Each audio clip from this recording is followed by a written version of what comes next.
Alright, तो हम start करते हैं अपना टॉपिक फंक्शंस। तो पहले देखते हैं फंक्शन होता क्या है। तो फंक्शन को हम फॉर्मूला भी बोलते हैं एक्सेल में,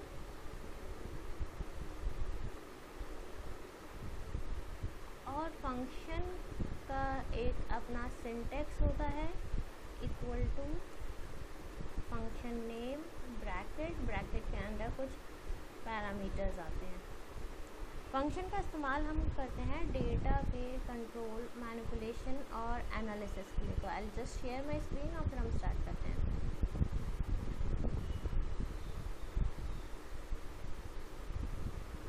ठीक है, आई होप स्क्रीन शेयर हो रही है। हाँ, ऑलराइट,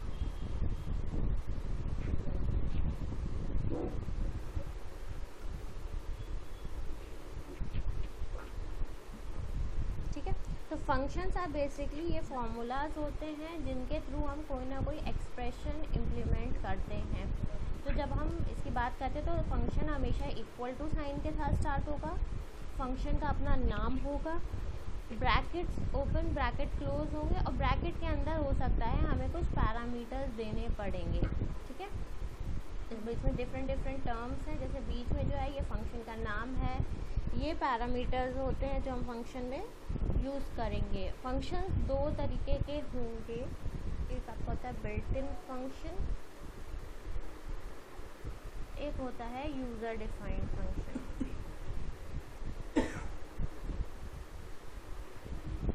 बिल्ट इन फंक्शंस जैसे कि नाम है, ये इनबिल्ट एक्सेल का फीचर होता है, ये ऑलरेडी प्री डिफाइंड होते हैं फंक्शन। ठीक है, इसमें एग्जाम्पल होता है जैसे हम सम की बात करें, काउंट की बात करें, एवरेज की बात करें, मीडियन की बात करें, मोड की बात करें, ये सारे बिल्ट इन फंक्शंस होते हैं जो एक्सेल में पहले से क्रिएटेड होते हैं। हम सिर्फ फंक्शन का नाम यूज़ करते हैं और फंक्शन में पैरामीटर्स देके काम करवा लेते हैं। यूज़र डिफाइंड फंक्शन क्या होता है, अगर हमें कोई डिफरेंट लॉजिक बनाना हो तो हम खुद से प्रोग्राम लिख के कोई डिफरेंट फंक्शन बना सकते हैं, क्रिएट कर सकते हैं। ठीक है, तो सबसे पहले तो हम बात करेंगे बिल्ट इन फंक्शन, क्योंकि मैक्सिमम टाइम हम बिल्ट इन फंक्शन से ही अपना सारा काम कर लेंगे। ठीक है, तो हम एक काम करते हैं, हम माइक्रोसॉफ्ट का वेबसाइट पे जाते हैं और फंक्शंस को वन बाय वन एक्सप्लोर करेंगे। ठीक है,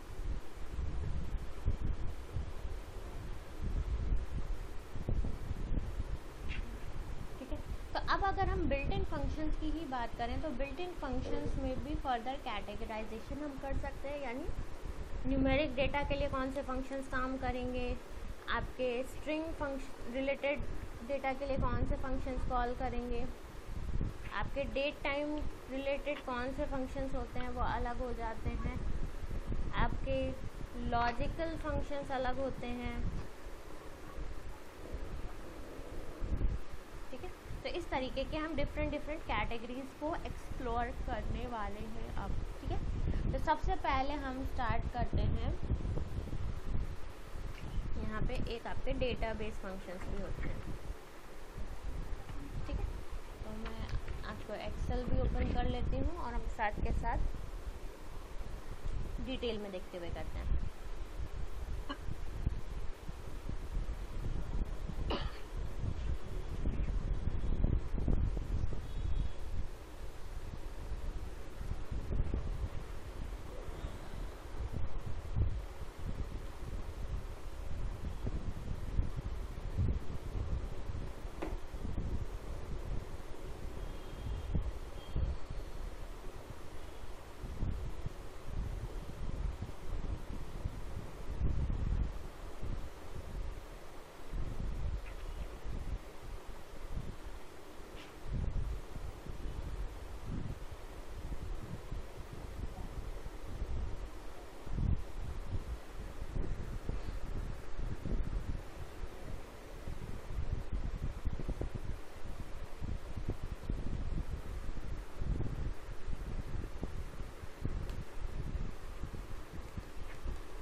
1 सेकेंड में, सिस्टम थोड़ा सा हैंग हो रहा है।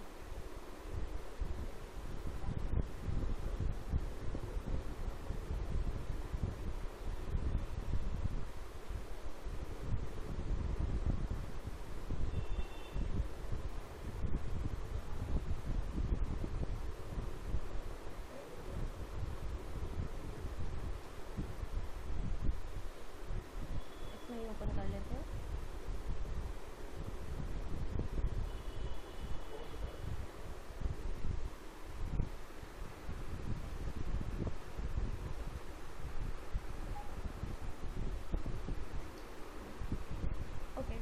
तो हम सबसे पहले फंक्शंस में कैटेगरी देखेंगे, टेक्स्ट रिलेटेड फंक्शंस, यानी हम टेक्सचुअल डेटा के ऊपर अगर काम करना चाहते हैं तो क्या फंक्शंस हम यूज़ कर सकते हैं।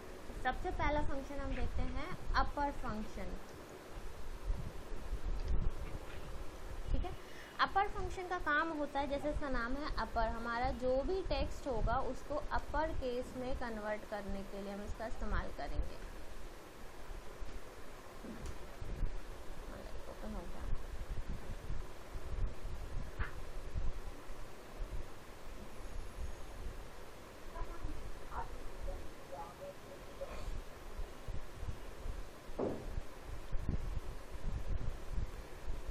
तो अगर हमें अपर फंक्शन यूज़ करना होगा तो अपर फंक्शन यूज़ करने के लिए सबसे पहले जो हमने यहाँ फॉर्मेट देखा है, हम क्या यूज़ करेंगे।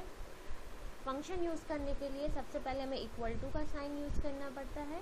उसके बाद हम फंक्शन का नाम लिखेंगे। तो अगर हमारे फंक्शन का नाम अपर है तो हमने लिखा अपर, उसके बाद हमने ब्रैकेट ओपन किया। अब आप देखो नीचे एक्सेल खुद आपको हिंट दे रहा है, ब्रैकेट्स के बीच में कोई ना कोई टेक्स्ट वैल्यू आनी चाहिए। टेक्स्ट वैल्यू हमेशा हम कोट्स के अंदर लिखते हैं। तो लेट्स से मैंने यहाँ पे एक वैल्यू लिखी,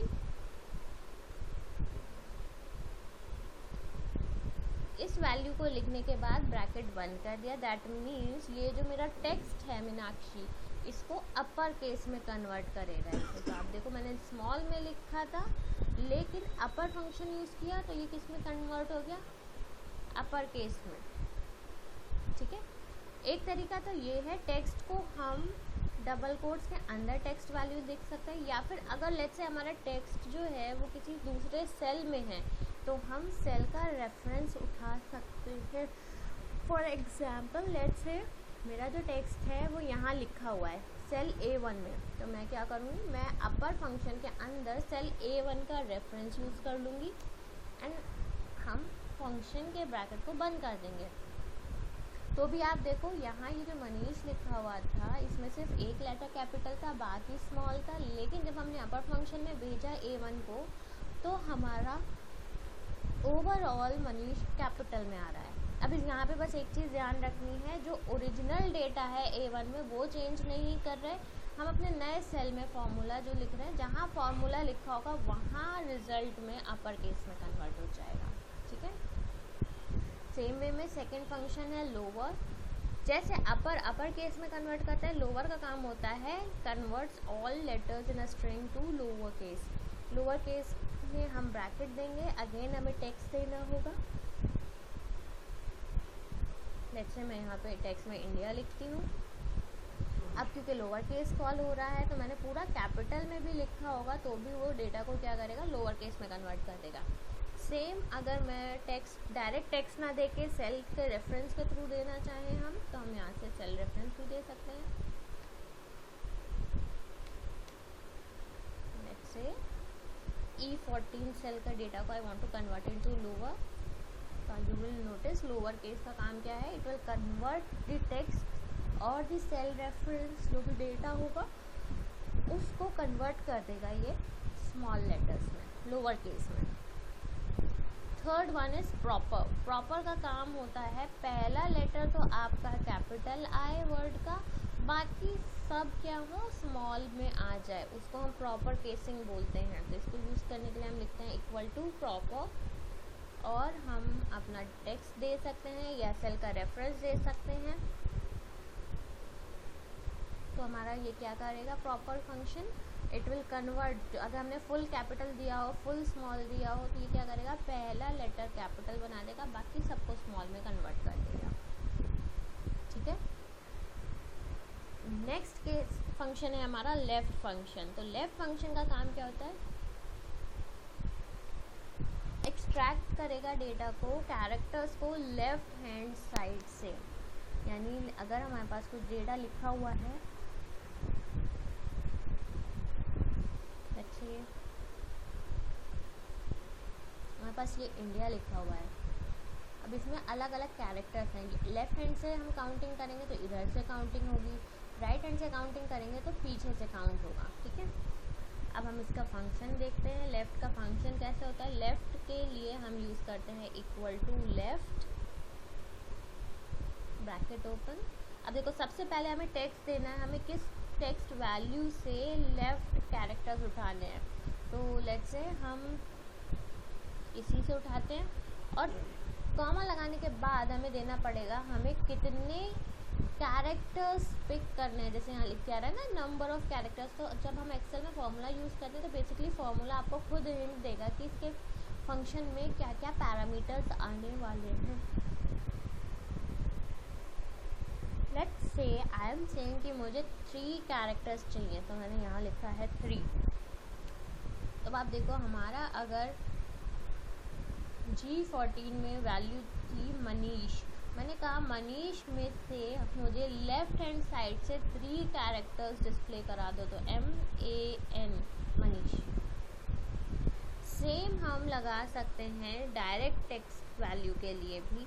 हम यहाँ पे लिखते हैं लेफ्ट ब्रैकेट टेक्स्ट लिखते हैं,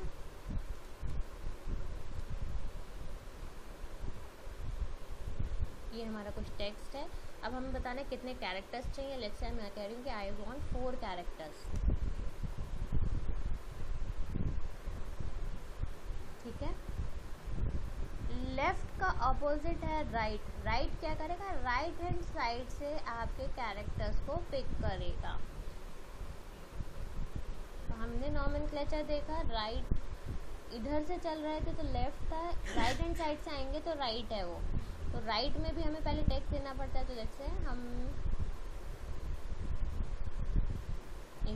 A16 यूज़ करते हैं और हम कहते हैं हमें राइट हैंड से 3 कैरेक्टर्स दे दो। तो ये पीछे से नंबर ऑफ 3 कैरेक्टर्स काउंट करेगा, लास्ट के 1 2 3 और 3 कैरेक्टर्स हमें डिस्प्ले करा देगा, ठीक है। लेफ्ट राइट हो गया। नेक्स्ट हमारा आता है मिड। मिड क्या करेगा, मिडिल के कैरेक्टर्स को पिक करेगा, ठीक है। अब ये किस तरीके से करेगा ये देखते हैं। तो मिड में सबसे पहले तो हमें टेक्स्ट, पूरा टेक्स्ट देना पड़ेगा। तो लेट्स से हम ये पूरा टेक्स्ट ले लेते हैं, ये बड़ा टेक्स्ट है, हमने ये ले लिया। इसके बाद हमें पहले बताना होगा स्टार्ट किस इंडेक्स वैल्यू से करना है। लेट्स से मैं कहती हूँ मुझे स्टार्ट करना है 8 कैरेक्टर से, 8 कैरेक्टर से स्टार्ट करना है। और फिर कितने नंबर ऑफ कैरेक्टर्स हमें डिस्प्ले कराने हैं। तो let's say I am saying मुझे 6 कैरेक्टर्स डिस्प्ले कराने हैं। तो आप देखो जैसे ही हमने यहाँ 8 कैरेक्टर से स्टार्ट किया तो 8 कैरेक्टर आपका यहाँ एस पे ख़त्म हो रहा होगा। तो लेट्स मेक इट 10। ये हमारा पूरा क्या नाम है टेक्स्ट है, एक्सट्रैक्ट कैरेक्टर्स फ्रॉम लेफ्ट। इसमें हम कह रहे हैं कि हमें मिडिल वैल्यू लेनी है, 10th कैरेक्टर से स्टार्ट करना है, उसके बाद 6 कैरेक्टर्स हमें काउंट करने हैं। 6 की जगह हम 9 कर लेते हैं, ठीक है। तो यानी मिड आपका कुछ इस तरीके से काम करता है। लेट्स से हमारा जो भी स्ट्रिंग है हम उसको ऐसे बॉक्स में इंडेक्स के फॉर्म में करते हैं ताकि हमें इंडेक्स समझ में आए।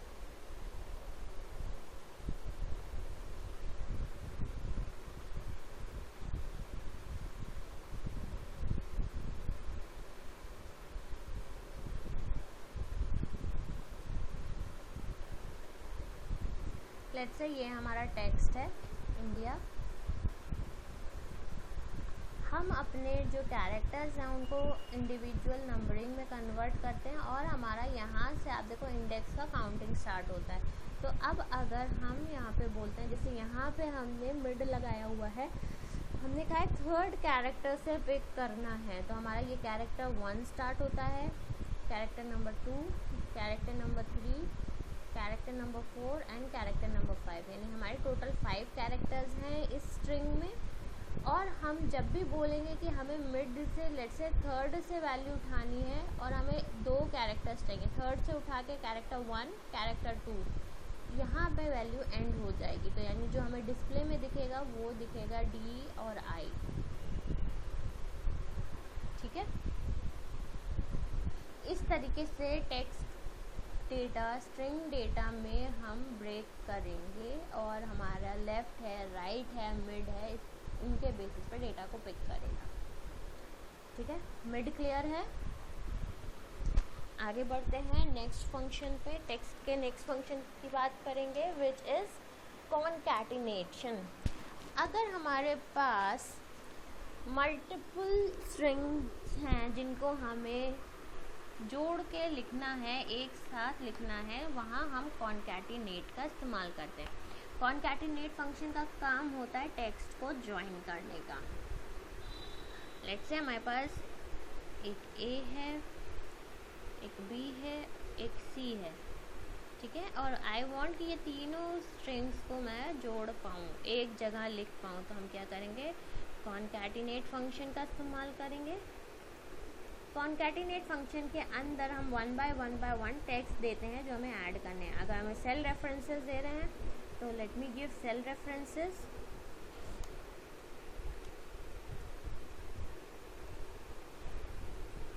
तीन के लिए 3 रेफरेंसेस मैंने दे दिए, तो ये हमारा कॉनकैटिनेट होके मिल गया। कॉनकैटिनेशन में एक तरीका ऐसे भी है, अगर हमें पूरा एक सीक्वेंस में कॉनकैटिनेट करना है तो हम क्या कर सकते हैं, हम यहाँ पे रेंज भी दे सकते हैं। मैंने सिर्फ ड्रैग एंड ड्रॉप किया तो आप देखो इस बार क्या हुआ, ये हुआ E22 से स्टार्ट होगा, कोलन लगा है, यानी यहाँ से रेंज स्टार्ट हुई है और ये हमारा एंडिंग सेल का रेंज है। इंडिविजुअल देना होता है तो हम कॉमा लगा के देते हैं, पूरा रेंज पिक करना होता है तो पहला सेल रेंज का कोलन लास्ट रेंज सेल का।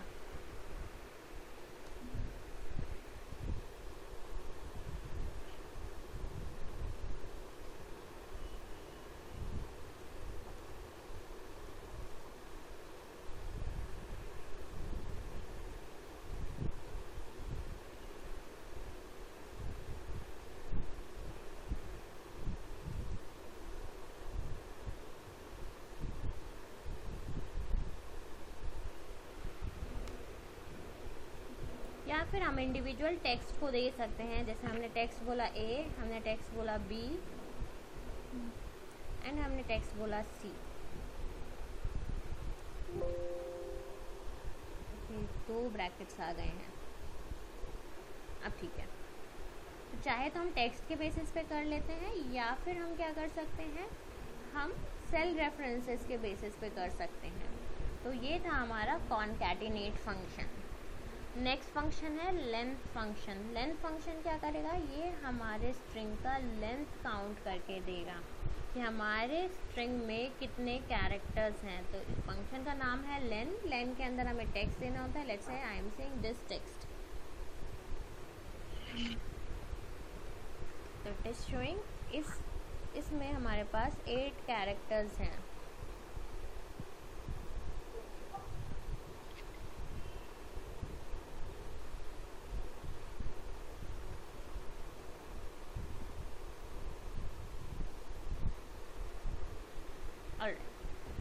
नेक्स्ट हमारे पास है एग्जैक्ट। एग्जैक्ट का काम होता है ये चेक करेगा 2 टेक्स्ट वैल्यू सेम है या नहीं। अगर सेम होंगे तो हमें रिजल्ट में मिलेगा ट्रू, सेम नहीं होंगे तो रिजल्ट मिलेगा फॉल्स। जैसे कि हमने लिखा एग्जैक्ट, अब हम पहले अपना टेक्स्ट 1 लिखते हैं। लेट्स से ये हमारा पहला टेक्स्ट है, दूसरा टेक्स्ट हमारा ये है। अभी तो हमें पता है दोनों अलग हैं, तो आंसर क्या आया है, फॉल्स। ऐसे ही लेट्स से हम 2 वैल्यूज़ और लेते हैं। हम कहते हैं एग्जैक्ट, एक हमने मीनाक्षी लिया है, एक हमने पूरा कैपिटल वाला मीनाक्षी लिया है।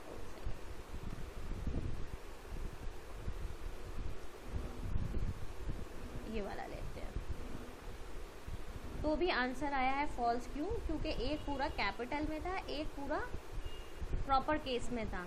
अब हम कुछ ऐसा वैल्यू लेते हैं जो दोनों एग्जैक्ट सेम हो और देखें क्या हमें वैल्यू ट्रू मिलती है या नहीं।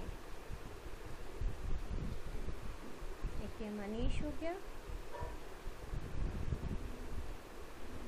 एक ये मनीष हो गया। तो अब हमें वैल्यू क्या मिली है, ट्रू। ठीक है, यानी ये दोनों टेक्स्ट जो हैं E8 और A1 ये दोनों सेम टेक्स्ट हैं। नेक्स्ट फंक्शन आता है सर्च का। सर्च का काम होता है ये जो भी टेक्स्ट हम देंगे उसका पोजीशन चेक करेगा। तो हमने यूज़ किया सर्च। सर्च में पहले हमें बताना है हमें कौन सा टेक्स्ट ढूंढना है। जैसे हमने बोला इज़, हम चेक करेंगे इज़ कहाँ पे है, और अब हमें उसके बाद मेन स्ट्रिंग देनी है किस में हमें चेक करना है। तो I am saying India is my country. तो हमारा ओरिजिनल डेटा जो टेक्स्ट है वो ये है, India is my country, and I want to check इस पूरे टेक्स्ट में इज़ वैल्यू कहाँ आ रही है। तो ये आपको इंडेक्स बताएगा कि इज़ जो है 7th इंडेक्स से स्टार्ट हो रहा है। अब हम काउंट करें अगर 1 2 3 4 5 6 7th इंडेक्स से ही स्टार्ट हो रहा है इज़। ठीक है, तो सर्च का काम है इंडेक्स बताना। नेक्स्ट फंक्शन है रिप्लेस। रिप्लेस का काम है टेक्स्ट के वैल्यू को चेंज करना। रिप्लेस लगाने का जो तरीका है वो ऐसे लिखते हैं हम REPLACE, रिप्लेस। पहले हम अपना पूरा टेक्स्ट लिखेंगे, हमने अपना पूरा टेक्स्ट दे दिया, फिर हमने बताया किस नंबर से हमें रिप्लेस करना है, किस इंडेक्स के आगे से हमें रिप्लेस करना है। तो लेट्स से हम यहाँ हमारा जो टेक्स्ट है इंडिया वॉज माई कंट्री, हम इसमें वॉज को चेंज करके इज़ करते हैं। तो वॉज का जो इंडेक्स है वो 7 से स्टार्ट होगा।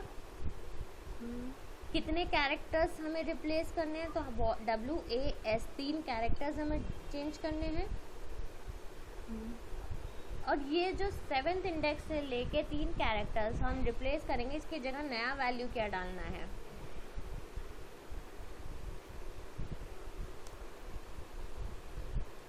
तो आंसर आ गया इंडिया इज़ माय कंट्री।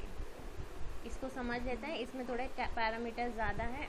पहले हमने अपना ओल्ड टेक्स्ट दिया जिसको चेंज करना है, फिर हमने बताया इस टेक्स्ट में कौन से इंडेक्स से हमें चेंज करना है, किस इंडेक्स तक चेंज करना है, और किस नए वैल्यू से चेंज करना है। तो जब आप फॉर्मूला लिखोगे तो आप देखो फॉर्मूले में आपको एक्सेल खुद यहाँ पे हिंट्स दे देगा, old text, start number of characters and new text. तो आपको ऐसा नहीं है कि ये पूरा याद रखने की, रटने की ज़रूरत है, ऐसा कुछ करने की ज़रूरत नहीं है। आपको बस पता होना चाहिए रिप्लेस फंक्शन का काम क्या है। जैसे ही आप एक्सेल पे टाइप करना स्टार्ट करोगे, एक्सेल खुद आपको हेल्प करेगा कि इसमें आगे क्या वैल्यूज़ हो सकते हैं। ठीक है, नेक्स्ट हमारे पास आता है टेक्स्ट डेटा। ये क्या करेगा, ये कन्वर्ट करेगा किसी भी वैल्यू को टेक्स्ट के फॉर्म में।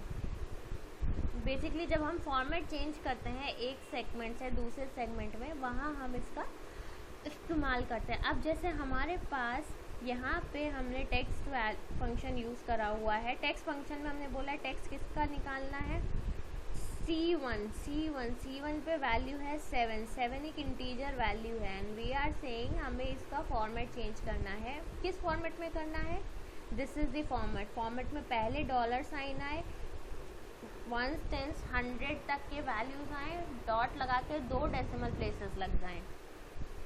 तो हमारा ये जो वैल्यू था, क्योंकि वैल्यू 1 डिजिट का ही था, तो हमारा वैल्यू क्या आया, $7.00, यानी $7 बन गए। तो टेक्स्ट फंक्शन का काम है हमारे जो भी हम वैल्यू देंगे उसके फॉर्मेट को चेंज करके टेक्स्ट में कन्वर्ट करने के लिए। ठीक है, सेम आप माइक्रोसॉफ्ट के वेबसाइट पे आते हैं, इसको बंद कर देते हैं। ठीक है, यहाँ पे भी हमें टेक्स्ट रिलेटेड फंक्शंस मिलते हैं। यहाँ और भी बहुत सारी चीज़ें दी हुई हैं। जो मेन फंक्शंस होते हैं वो मैंने आप इस शीट में लिखे हुए हैं, बट उसके अलावा भी बहुत सारे फंक्शंस हैं जो यूज़ में आते हैं, जो एक्सेल में सपोर्ट करते हैं। अच्छा, एक फंक्शन हम देख लेते हैं। जैसे हमने यहाँ कॉन्कैटिनेट यूज़ किया था, तो हम एक बार ये देख लेते हैं।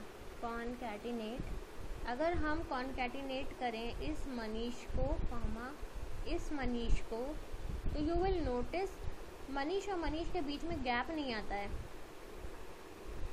कॉनकैटिनेशन आपका बीच में गैप या वाइट स्पेस नहीं देता है, उसके जगह हम टेक्स्ट जॉइन फंक्शन का इस्तेमाल करते हैं। टेक्स्ट जॉइन फंक्शन में बेसिकली हम मल्टीपल स्ट्रिंग्स को ज्वाइन कर सकते हैं और उसके साथ में हम अपना डिलिमिटर दे सकते हैं कि बीच में क्या रखना है। जैसे हमने बोला 1 दिस 1 और हमारा डिलिमिटर है लेट्स से डैश।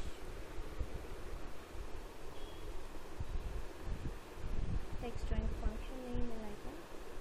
ओके, पहले डिलिमिटर देना है हमें।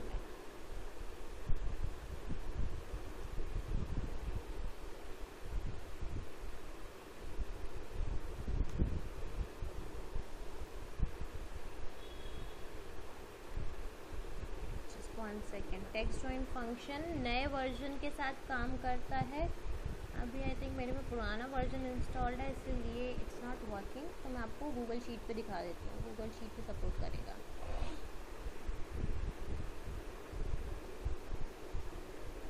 तो 2019 ऑनवर्ड्स आपका टेक्स्ट फंक्शन सपोर्ट करता है। तो लेट्स से हम ABC का ही इस्तेमाल करते हैं और दोनों चीज़ें देखते हैं, कॉनकैटिनेशन वर्सेस कॉनकैटिनेट।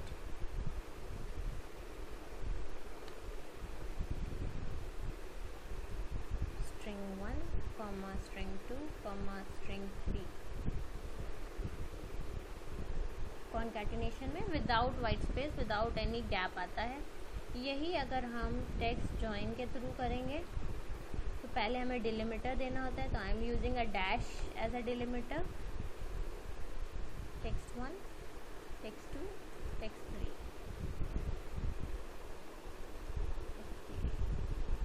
फिर हमें एम्प्टी को इग्नोर करना है, तो we are saying yes ignore the empty sales.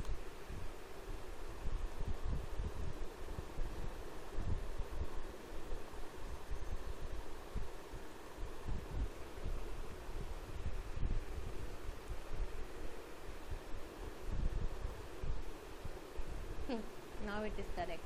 तो हमें जो डिलिमिटर है डबल कोट्स में देना है। तो अब आप देखो टेक्स्ट ज्वाइन और टेक्स्ट कॉनकैटिनेशन आपके टेक्स्ट को ज्वाइन करने के लिए ही यूज़ होता है। बस फ़र्क इतना है, कॉनकैटिनेशन में वाइट स्पेस नहीं यूज़ कर सकते, डिलिमिटर नहीं यूज़ कर सकते। टेक्स्ट ज्वाइन में हम डिलिमिटर को यूज़ कर सकते हैं। ठीक है, तो मैं आपको ये माइक्रोसॉफ्ट का जो पेज है इसका लिंक शेयर कर दूँगी। यहाँ पे सारे फंक्शंस लिस्टेड हैं और हम किसी भी फंक्शन को एक्सपैंड करके उसका पूरा डिटेल देख सकते हैं। जैसे हमने लोअर फंक्शन पढ़ा था, आप लोअर फंक्शन ओपन करोगे तो यहाँ पे उसका सिंटेक्स भी है, पैरामीटर्स भी डिफाइंड हैं और आपको एक एग्जाम्पल भी दे रखा होगा कि किस तरीके से ये लोअर फंक्शन इम्प्लीमेंट होगा। ठीक है, तो these were few of the string related functions जो हम एक्सेल में यूज़ करते हैं। नेक्स्ट आगे बढ़ते हैं, we will talk about some other functions जो हम न्यूमेरिक डेटा पे अप्लाई करते हैं। न्यूमेरिक डेटा पे हम मैथमेटिकल ऑपरेशंस अप्लाई कर सकते हैं, हम स्टैटिस्टिकल ऑपरेशंस अप्लाई कर सकते हैं।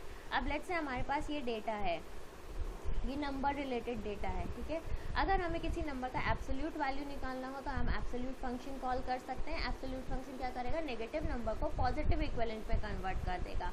इसका जो फॉर्मूला फंक्शन का नाम होता है वो ABS एप्स होता है और ब्रैकेट के अंदर जो भी वैल्यू होगी, न्यूमेरिक वैल्यू होगी, चाहे वो पॉजिटिव हो चाहे वो नेगेटिव हो, ये हमेशा पॉजिटिव वैल्यू देगा।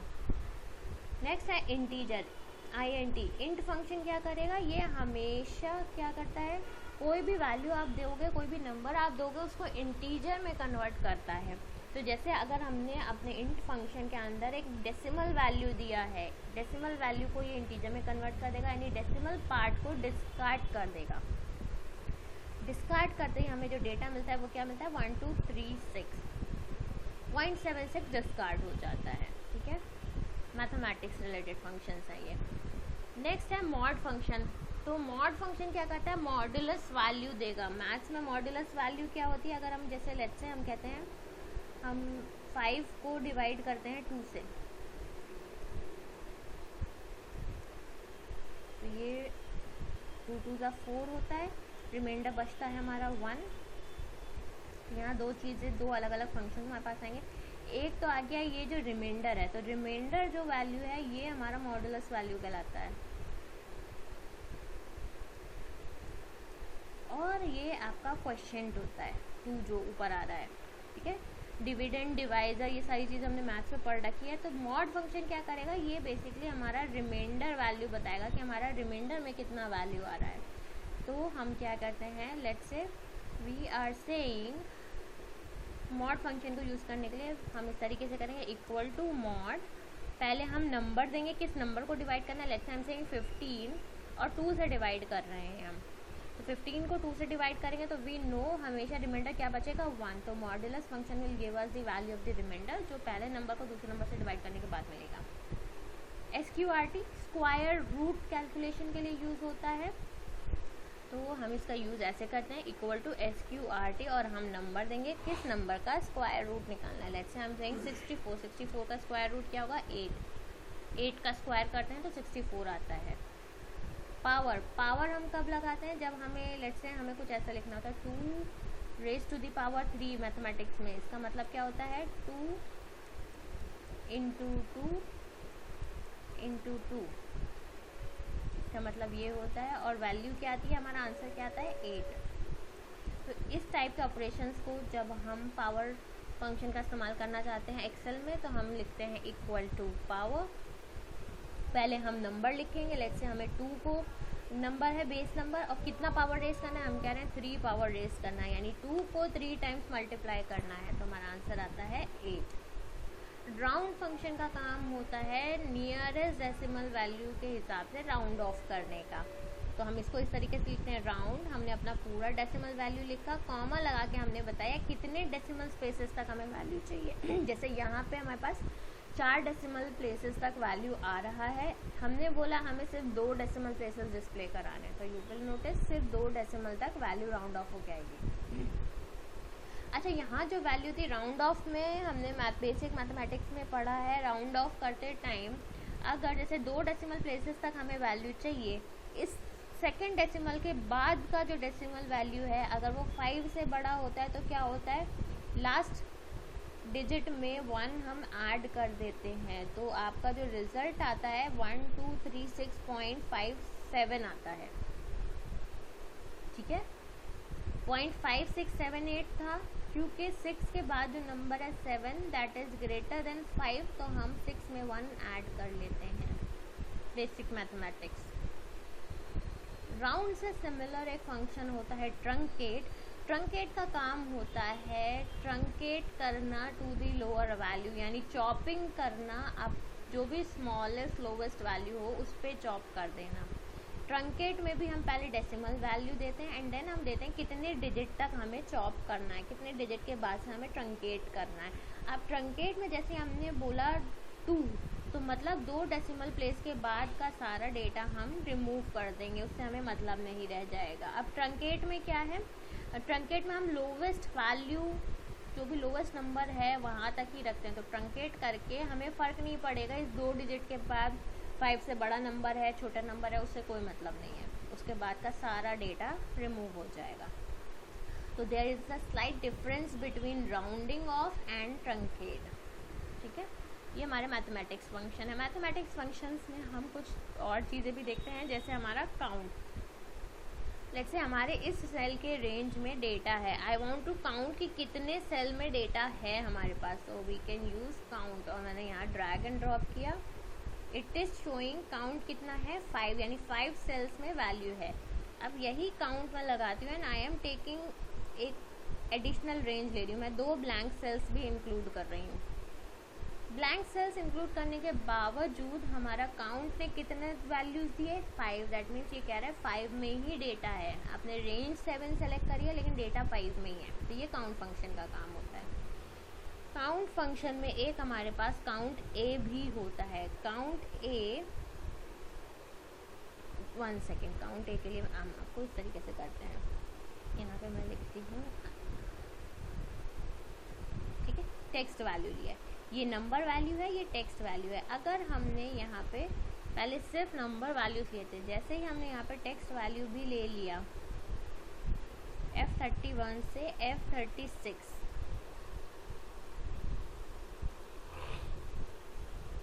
ठीक है। अब आप देखो मेरा नंबर के अलावा टेक्स्ट डेटा भी इंक्लूडेड था काउंट में, लेकिन काउंट ने क्या किया, सिर्फ और सिर्फ नंबर रिलेटेड डेटा को काउंट करके बताया है।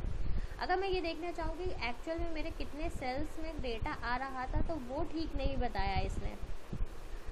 काउंट ए क्या करेगा, ये बताएगा किस किस सेल में वैल्यू है, चाहे वो न्यूमेरिक वैल्यू हो, चाहे वो टेक्स्ट वैल्यू हो, किसी भी तरीके का वैल्यू हो, तो टोटल नंबर ऑफ सेल्स जिसमें वैल्यूज़ हैं काउंट ए उनको भेजेगा। काउंट फंक्शन क्या करेगा, ये बताएगा न्यूमेरिक डेटा कितने सेल्स में है, ठीक है।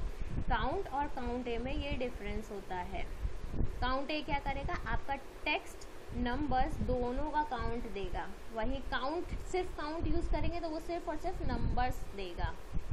नेक्स्ट हमारे पास एक फंक्शन आता है काउंट ब्लैंक, जो कि हमें बताए हमारे रेंज में कितने सेल्स हम ब्लैंक ले रहे हैं। Let's say I am taking this entire range, इस रेंज में क्योंकि मैंने एक ये सेल ब्लैंक इंक्लूड किया था, तो it is counting me the number of blank cell, और हमें रिजल्ट में मिलता है 1, ठीक है। अगर हमें लार्जेस्ट वैल्यू निकालनी हो किसी रेंज की, तो हम मैक्स फंक्शन का इस्तेमाल करते हैं। मैंने ये रेंज ली and I am saying maximum value return कर दो, तो जो भी हाईएस्ट वैल्यू होगा वो रिटर्न आ जाएगा। लोवेस्ट वैल्यू चाहिए तो मिन फंक्शन यूज़ किया, रेंज दे दी, एंटायर रेंज, मिनिमम वैल्यू आ जाएगी हमारे पास। अब let's say I want to find the second largest number, तो वो मैक्स से नहीं निकलेगा, मैक्स हमेशा आपको टॉप मोस्ट लार्जेस्ट नंबर देगा। अगर हमें second largest, third largest values निकालने होंगे तो हम लार्ज फंक्शन का इस्तेमाल करेंगे। लार्ज फंक्शन में हम क्या करेंगे, हम पहले अपने डेटा का रेंज देते हैं ऐसे ड्रैग एंड ड्रॉप करके। अब हम बताएंगे हमें कौन सा चाहिए। Let's say I am saying मुझे सेकंड लार्जेस्ट नंबर चाहिए, तो मैं यहाँ पे वैल्यू दे रही हूँ 2, तो ये हमें रिटर्न क्या करेगा, second largest value. Largest value is 50, second largest value क्या है 40। सेम वे में अगर हमें सेकंड स्मॉलेस्ट नंबर चाहिए, तो हम यहाँ स्मॉल फंक्शन का यूज़ करेंगे। मिन हमेशा स्मॉलेस्ट वैल्यू देगा, तो let's say I want to find the third smallest value, तो हमने यहाँ पहले एरे दिया, फिर हमें वो बुलाया कि हमें कौन से नंबर का स्मॉलेस्ट वैल्यू चाहिए, एंटर हिट किया। फर्स्ट मिनिमम मोस्ट नंबर था 10, सेकंड स्मॉलेस्ट था 20, थर्ड स्मॉलेस्ट था आपका 30, तो रिजल्ट में हमें मिला है 30। तो इस तरीके से हम अपने मैथमेटिकल ऑपरेशंस, न्यूमेरिक ऑपरेशंस के लिए फंक्शंस को यूज़ कर सकते हैं, ठीक है। यहाँ आपको दो तरीके से स्टैटिस्टिक्स रिलेटेड फंक्शंस मिलेंगे, जहाँ हम एवरेज निकाल सकते हैं यूजिंग द फंक्शन एवरेज, हम मिनिमम मैक्सिमम निकाल सकते हैं। कुछ हायर फंक्शंस भी होते हैं जो हायर एंड स्टैटिस्टिक्स में हम यूज़ करते हैं, वो हम आगे पढ़ेंगे। कंडीशनल फंक्शंस होते हैं, वो भी हम आगे पढ़ने वाले हैं, ठीक है। तो इस तरीके से हम statistics related functions, math and trigonometry related functions भी परफॉर्म कर सकते हैं। एक्सेल में ऑलरेडी उनका सारा डेटा फीचर सब बना हुआ है, ठीक है। ऑलराइट, तो आज की क्लास में हमने numerical functions, string related functions को पढ़ा है। मैं आपको प्रैक्टिस के लिए एक शीट दे दूँगी, उस शीट पे आप ये दोनों प्रैक्टिस कर लीजिएगा। कल हम बात करेंगे नेक्स्ट सेट ऑफ फंक्शन, जहाँ डेट टाइम फंक्शन है, लॉजिकल फंक्शंस हैं, आगे उनको कंटिन्यू करेंगे।